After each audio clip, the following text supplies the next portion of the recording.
지역의 이슈를 속 시원히 풀어보는 헬로우 이슈 토크입니다. 지난해 부동산 시장은 엄청 뜨거웠죠. 인천 부동산 또 부천 부동산 함께 불붙었었는데요. 자, 올해는 어떻게 될까요? 전문가들마다 전망이 엇갈리고 있습니다. 중요한 건 지역마다 온도차가 있기 때문에 우리 지역을 잘 살펴봐야 한다는 겁니다. 과연 2022년 인천과 부천의 부동산을 움직일 변수는 무엇인지 오늘 함께할 두 분과 함께 이야기해 보도록 하겠습니다. 자, 하정민 한국부동산경제협회 사무국장과 경인교대에서 교직을 맡고 계시죠. 서진영 대한부동산학회장 함께 나오셨습니다. 안녕하십니까? 안녕하십니까? 안녕하세요. 예.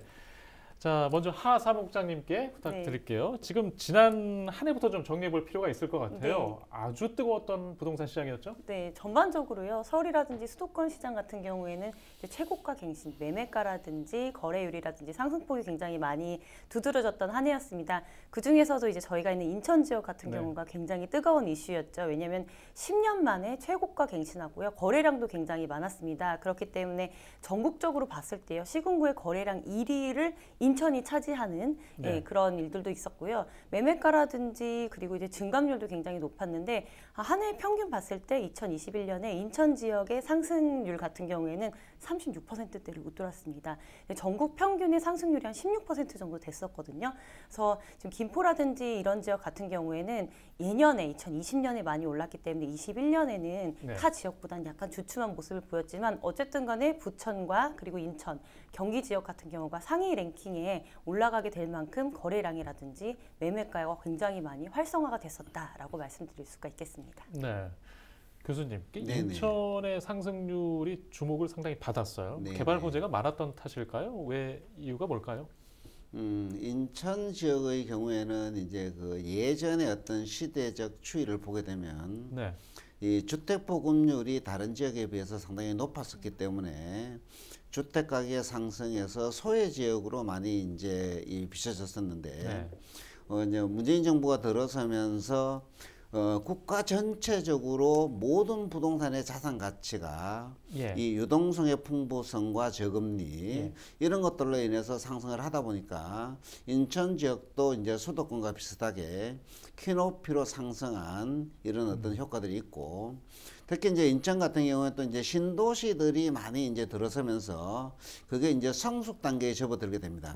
특히 이제 뭐 송도라든지 창나 이런 지역들이 이제 신도시가 들어서게 되고, 인천이 워낙 이제 구도심들이 이제 많이 날다 보니까 구도심의 이 재개발 재건축 이런 현상들이 또 이제 함께 시너지 효과를 거두면서 상승을 주도한 것이 아닌가 이렇게 보여지고요. 물론 이제 뭐 정부에서 뭐 GTX라든지 신도시 개발 이런 것들을 전체적으로 이제 주장을 하면서 인천 지역이 어떤 전국적으로 어떤 우리 핫한 지역으로 많이 이제 등장을 했고, 그리고 이제 뭐 수도권에 우리 이제 아파트 가격들이 많이 상승을 하다 보니까 수도권에서 내 집을 마련하지 못하는 분들이 실수요자들이 인천으로 밀리면서 인천의 수요가 이제 급증하게 되면서 인천 지역의 어떤 상승을 이끈 것이 아닌가 이렇게 분석이 되고 있죠. 네네. 일단 오늘 저희가 좀 인천과 부천, 김포, 서부 수도권 위주로 조금 이야기를 하고 있는데요. 두 분께 사실 제일 물어보고 싶은 게 지금 이번 질문입니다. 지난해까지 이제 상승 위주의 소식들을 많이 접했는데 최근 들어서 뭐 지방을 기점으로 해서 수도권, 최근엔 서울까지 부동산 하락 관련 뉴스들이 나오기 시작했거든요.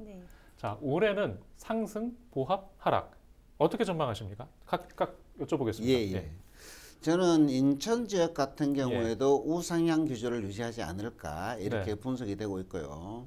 물론 이제 상반기 대선이나 지방선거까지는 이 거래 절벽으로 인한 약보합의 형태를 보이겠지만 하반기에는 이 우상향의 기울기가 어느 정도 상승할 것으로 이렇게 예상이 되고요. 이제 왜 상승을 하느냐 하게 되면 아직까지도 우리나라 이제 전체적으로 부동산 공급이 좀 부족하다. 금리가 상승하고 있지만 금리 기조가 아직까지는 국민들이 대출이 되느냐 안 되느냐에 좀 초점을 맞추지 예. 금리가 몇 %인지에 대한 어떤 부담감들은 상당히 적다는 얘기죠, 그죠? 그러다 보니까 이제 전체적으로 이 우상향을 하겠지만 그 우상향의 기울기가 예전처럼 가파르게 상승을 하는 것이 아니라 좀 완만하게 상승할 것으로 이렇게 예측이 되고요. 그 다음에 이제 특히 이제 뭐 인천 지역 같은 경우에는 사실 이제 공급이 많이 이루어지기 때문에 이 어느 정도 이 기울기가 좀 더 예. 다른 지역보다 낮아질 것으로 이렇게 예상이 되고요. 그리고 이제 인천 지역도 사실 좀 양극화가 이루어지지 않을까 이렇게 예상이 돼요. 왜냐하게 되면 이 부동산 시장이라는 것이 수도권과 지방 간의 예. 양극화뿐만 아니라 이 지역 간의 양극화도 좀 더 심화되고 있다. 그래서 이제 뭐 이 송도와 기타 지역 또는 청라와 기타 지역 이런 어떤 지역들이 좀 양극화가 이루어지면서 소비자들은 내 집 마련을 할 때 어느 쪽이 어떤 선도 지역이 될 것인가 좀 고려를 해서 내 집 마련 전략을 수립하는 것도 좀 도움이 될 것 같습니다. 예. 한산하 국장님은 뭐 같은 의견이십니까? 어떻게? 저는 양극화가 굉장히 많이 심해질 거라고 좀 판단이 아하, 됩니다. 예. 서울과 이제 수도권 지역 같은 경우가 그 전에는 흥행 불패였잖아요. 근데 지금은 조금 달라지겠다라고 판단이 되는 게요. 지금 서울 같은 경우에는 거래량이 많이 감소했습니다. 그럼에도 뉴스에서 나오다시피 지금 최고가 갱신하는 가격은 올라가고 있다는 얘기예요. 그러니까 매도 물량이 쌓여서 거래가 안 된다는 것이 아니라요. 매물이 잠겨 있다라고 말씀을 좀 드릴 수가 있겠고요. 특히 지금 인천 지역 부동산 시장을 전망하면서 가장 우리가 많이 얘기하는 게 이제 공급량에 대한 부분입니다. 그렇죠? 이제 올해와 내년부터는 인천 지역의 공급량이 굉장히 좀 많아지지 않습니까? 그렇기 때문에 이러한 부분 때문에 또 영향을 받아가지고 인천 지역 내에서도요. 약간 그 뜨거운 온도차가 있을 것으로 예. 예상됩니다. 특히 지금 인천 지역의 누적 매매 그 증감률을 보면요.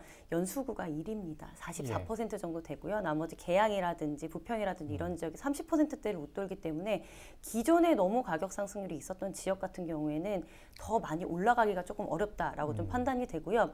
사실 이제 아까 교수님께서도 말씀하셨다시피 인천 지역 같은 경우에 주택의 보유율이 좋습니다. 그리고 자가주택 보유율, 그러니까 내가 내 집을 사서 거주하는 비율도 굉장히 높은 지역이기 때문에 이런 어떤 수요와 공급에 영향을 조금 많이 받아서 지역마다 온도차가 좀 많이 뜨거워지겠다라고 말씀드릴 수가 있겠습니다. 네.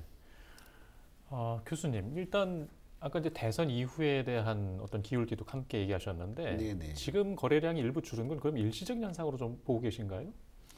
지금 부동산 네. 시장에서 이제 뭐 거래 절벽이 아니라 초거래 절벽이다 이런 이제 현상들을 많이 이제 설명을 하고 있는데 지금 이제 문재인 정부에서 이 부동산 정책 자체를 네. 첫 번째는 이제 뭐 다주택자의 취득세 중과를 통해서 취득 억제 예. 그리고 이제 보유세를 높여서 보유 억제 그리고 이제 매도하려는 사람들이 양도소득세를 많이 부담함으로 인해서 이 매도 억제, 이 삼불 정책을 펴다 보니까 국민들이 부동산을 사지도 못하고 보유하지도 못하고 팔지도 못하는 이런 현상들이 이제 지속되고 있는데요. 이제 지금 이제 그 대선과 이제 지방선거가 다가오다 보니까 국민들은 정책이 어떻게 바뀔지 사실 많은 관심을 기울이고 있는 겁니다. 왜냐하게 되면 정권이 혹시 뭐 교체가 되거나 또는 기존 정권이 계속 유지가 됐을 때 부동산 정책의 방향들은 확연히 좀 양극으로 달라질 수 있기 때문에 이 정책이 어떻게 바뀔지에 따라서 나의 부동산 어떤 보유 전략들을 어떻게 가져갈 것인지 좀 고민을 하다 보니까 지금 대선이나 총선까지는 어느 정도 거래량이 어떤 급격하게 감소하는 이런 현상들이 지방선거까지 이어지지 않을까 이렇게 판단이 되는 거죠. 알겠습니다. 네. 자, 일단 공급량에 대한 변수 이걸 네. 굉장히 중요하게 보고 있는데 지금 인천, 부천, 김포 올해 얼마나 좀 예상이 되고 있죠? 인천 지역 같은 경우에는요, 예. 작년부터 꾸준히 이제 공급량이 늘었다라고 말씀을 예. 드릴 수가 있겠는데요. 예상된 계획 공급량만 해도 이제 올해 같은 경우는 4만 호 가구가 되고요. 예. 내년에도 마찬가지입니다. 게다가 이번에 정책을 하나 발표가 됐죠. 뭐 이제 어떤 후보가 되게 되면은 28만 호 이제 서남권 인근으로 공급을 하겠다라는 이제 공급에 대한 청사진이 굉장히 많다라고 말씀을 드릴 수가 있겠는데요. 사실 지난 연도에요. 공급이 많았음에도 불구하고 아시죠? 인천이라든지 지역의 가격이 굉장히 많이 상승했고 그만큼 수요를 받쳐줄 수 있는 이주 수요가 또 굉장히 많았습니다. 그래서 다른 지역, 인천 주변 지역을 좀 보게 되면요. 부천이나 김포 같은 경우에는 2020년부터 인허가 물량이요. 1000에서 3000세대 미만입니다. 그렇기 때문에 향후 들어오는 공급량이요. 수요보다는 많이 부족하기 때문에 비슷한 라인의 지가가 있는 선상에서의 이동, 그렇기 때문에 수요를 충분히 뒷받쳐줄 만한 인근의 수요, 그리고 또 아까 이제 교수님 말씀하셨다시피 이제 서울이나 수도권에서 또 오는 이주 수요, 뭐 대출이라든지 가격이 너무 상승됐는데 이 인천 지역에 아직까지 가격적인 프리미엄이 있다라고 보는 게요. 인근 지역의 중위권 아파트 가격과 얼추 비슷합니다. 예, 그렇기 때문에 규제라든지 가격적인 메리트가 있기 때문에 이런 거를 소화해줄 수 있는 수요가 따라올 거기 때문에 그 공급량이 넘쳐나서 과거 한 2018년도, 17년도처럼 대거 미분양 사태라든지 이런 부분은 조금 걱정 안 하셔도 되겠다라고 말씀드릴 수가 있겠습니다. 예. 지금 이제 올해 들어서 1월부터 그 사전 청약 물량들이 이제 본격화되기 시작하지 않았습니까? 민간 사전 청약도 좀 본격화됐고요. 자, 이런 것들이 좀 영향을 어떻게 미칠지도 좀 궁금하거든요, 교수님. 정부에서는 이제 사전 청약 제도를 도입하면서 일부 이제 실수요자의 수요들을 끌어들일 수 있다고 생각을 하지만 현실적으로는 시장에 미치는 영향이 미미하다 이렇게 보시면 돼요. 왜냐하게 되면 뭐 최근에 우리가 사전 청약에서 약 10대 1의 경쟁률을 기록했는데 이 경쟁률이 그만큼 높다는 얘기는 아직까지 이제 아파트에 대한 수요가 많고 그다음에 이제 아파트 분양 같은 경우에는 분양가 상한제 제한으로 인해서 아파트를 분양받게 되면 시장 가격과의 갭이 있지 않습니까? 그죠? 분양을 받고 입주를 하게 되면 시장 가격으로 바로 갭이 메꾸어지기 때문에 어느 정도 이제 투자 수익률이 보장된다. 그렇기 때문에 이제 이 아파트 청약에 대한 로또 청약이 계속 이어지지 않을까 이렇게 보고요. 근데 물론 이제 부천 지역의 이제 신도시들이 사전 청약으로 이제 입주민들이 사전 청약을 받게 되면 그분들이 계속 신도시 그 입주할 때까지 전세 수요로 계속 남아야 되거든요. 그죠? 그래서 지역의 어떤 전세 시장에 불안을 가져올 수가 있고요. 그다음에 이제 뭐 이 대장지구나 이 계양 신도시가 들어서게 되면 그 인근 지역에 이제 인프라들이 구축되어서 인근 지역의 이 부동산 가격의 상승에도 조금 영향을 미치지 않을까 이렇게 보고 있습니다. 네. 또 마찬가지로 어떻게 생각하십니까?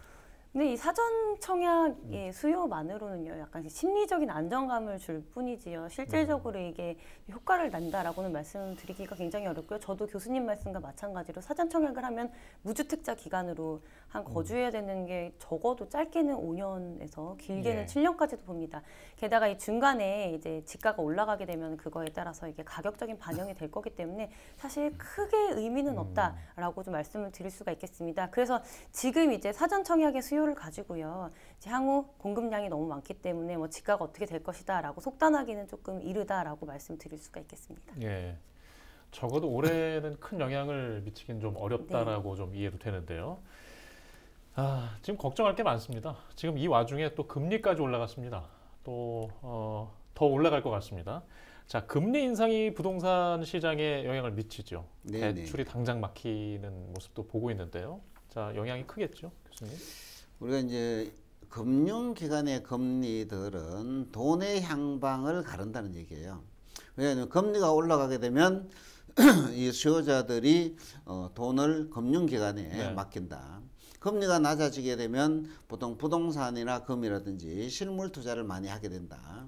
그래서 이제 금리를 통해서 이 통화량들을 어디로 조절할 것인지 정책들을 결정하게 되는데 우리나라는 이제 코로나 사태와 이런 여러 가지 어떤 국제 어떤 경제 상황들을 거치면서 미국과 똑같이 이제 저금리 기조를 유지를 했었거든요. 그럼 이제 미국의 금리 기조를 우리나라는 따라갈 수밖에 없어요. 왜냐하게 되면 이제 미국의 금리가 올라가게 되면 네. 당연히 우리나라 금리를 올리지 않게 되면 외국 자본들이 미국으로 다 이제 다 네. 빠져나가는 이런 현상들이 발생하기 때문에 이 미국의 어떤 금리와 방향을 같이 맞춰야 되지 않겠느냐 이렇게 보고요. 그런데 이제 미국에서 이 팽창 금융들을 좀 이제 축소를 하면서 금리를 높이다 보니까 우리나라도 이제 금리를 많이 올리게 되는데 실질적으로 이제 이 금리를 올리게 되면 부동산 시장에 영향을 미치는 것보다는 가계 대출을 받은 일반 서민들에게 가장 먼저 충격이 간다 이렇게 보고요. 근데 이제 보통 우리가 이제 지금 이제 1.25% 이렇게 이제 금리가 지금 되고 있는데 이게 한 2% 정도까지 가게 되면 시중금리가 한 4, 5%까지 이렇게 상승을 하거든요. 그러면 사실 뭐 실수요자들이 내 집 마련을 위해서 대출을 받게 되면 사실 우리가 이제 이자 부담이 상당히 증가하게 되잖아요. 그래서 금리가 상승을 하게 되면 실수요자들에게는 큰 부담이 되지 않을까 이렇게 보고 그래서 실수요자들이 부담이 되면 결국 이제 부동산에 대한 수요들이 감소가 되어서 어느 정도는 부동산 시장에 상당히 영향을 미칠 것으로 이렇게 예상이 됩니다. 네, 알겠습니다. 자, 2년 전이었죠? 네. 정부가 부동산 대책을 잇따라 내놓으면서 저 아직도 기억합니다. 2+2 계약갱신 청구권제와 전월세 상한제. 이게 당시에 세입자 보호를 위한 면이 컸는데 네.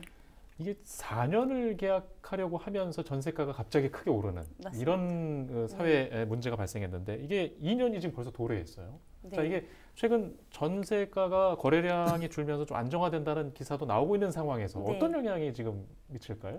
최근에 전세 물량이 많이 쌓여 있다라고 나왔던 기사는 그때도 예. 말씀드렸다시피 일시적인 현상이었습니다. 게다가 지금 이제 금리까지 이렇게 굉장히 많이 올라간 상황에서요. 물량은 굉장히 부족하고요. 말씀드린 대로 2+2가 주는 의미는 이제 전세 계약을 4년을 보고서는 그 4년의 기간만큼 주인들이 더 가격을 높게 부른다. 그래서 전세가가 오히려 굉장히 많이 올라갔다라고 말씀을 드릴 수가 있겠고요. 지금 2년이 도래한 시점에요. 그럼 전세율이 어떻냐?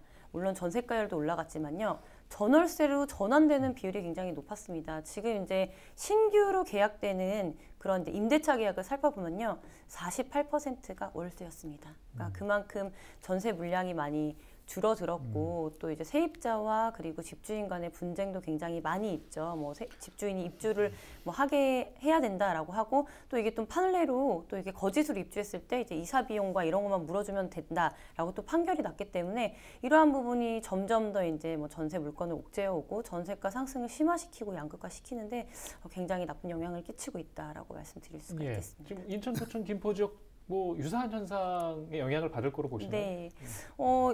마찬가지로요. 지금 인천 같은 경우에도 신규 계약건에 대한 월세 전환율이 굉장히 높다라는 걸 봐서요. 전세가가 굉장히 많이 올라갈 것으로 예상은 되지만요. 사실 인천 지역이 매매가가 많이 올랐습니다. 근데 아직까지요. 전세가의 비율이 그만큼 치고 올라갈 수 있는 그 단기간에 시간은 좀 많이 없었습니다. 지금 기사를 보면은 뭐 송도 지역 같은 경우에는 벌써 8천만 원 뭐 전세가가 떨어졌다라고 얘기가 나오지만요. 그거는 매매가가 전세가를 수요를 좀 끌고 가는 형국이었지만 지금 인천 지역 같은 경우에는 주변 봤을 때요. 공급량이 조금 많습니다. 게다가 뭐가 있냐면요. 김포라든지 부천 지역에요. 신규로 되는 공급량이 없어요. 그래서 이 지역에서 또 몰려나는 또 전세 난민들이 있을 수 있다. 해서 수요와 공급이 좀 받쳐줄 수 있다라고 말씀드릴 수가 있겠습니다. 네. 자, 시간이 한 1분 반 정도 남았는데요. 대선과 지선에서 또 이 부동산 영향에 미칠 부분을 좀 짚어보고 마무리하도록 하겠습니다. 네네. 예, 교수님 한 30초 정도 좀 말씀하실 시간이 된 것 같은데 남은 것 같은데 좀 부탁드리겠습니다. 대선의 경우에는 누가 정권을 잡느냐에 따라서 부동산 정책의 향방이 많이 달라지기 때문에 이 국민들이 관심을 갖고 지켜보고 있다. 그러다 보니까 이제 이 대선 후보들이 부동산 정책과 관련된 공약들을 많이 발표하고 있는데 이 국민들은 대선 후보들이 제시하고 있는 공약들이 실현 가능성이 있는지 시장에 어떤 영향을 미치는지 잘 판단해야 되지 않을까 이렇게 생각을 합니다. 네. 예, 하상욱 국장님도 좀 대선과 지선 어떤 부동산 영향을 생각하고 계십니까? 지금 일단요 대선을 앞두고요 시기적으로 다 보합세고 물량이 많이 잠겨 있는 상태입니다. 하지만 두 후보들의 이제 공약은 좀 비슷합니다. 공급과 개발 정책의 완화를 해줘야 되는데 좀 시급하다라고 봅니다. 그리고 정책 같은 것이 전문가들이 봤을 때 미비한 부분이 있기 때문에 이런 것을 좀 신중하고 꼼꼼하게 좀 판단을 해줬으면 좋겠다라고 말씀을 드리고 싶고요. 또 하나 지금 관심을 가지시는 분들은 좀 내 집 마련 때문에 고민하시고 있는 분들이 또 많이 연락이 오시는데 또 신규로 이번에 시장에 진입해야 되는 분들은 어떻게 보면 지금의 잠깐의 이 보합세가 기회이다라고 말씀드릴 수가 있겠고요. 장기적으로 길게 보시는 분들 같은 경우에는 청약을 좀 눈여겨보셨으면 좋겠습니다. 네, 지난 몇 년간 이제 부동산 가격 상승이 좀 많았고 관심들이 좀 많이 집중된 상황입니다. 선거 전뿐만이 아니라 이후에도 침착하게 부동산 경기 상황을 보시면서 판단하셔야 될 것 같습니다. 자, 오늘 순서는 여기서 마치겠습니다. 시청해주신 여러분 고맙습니다.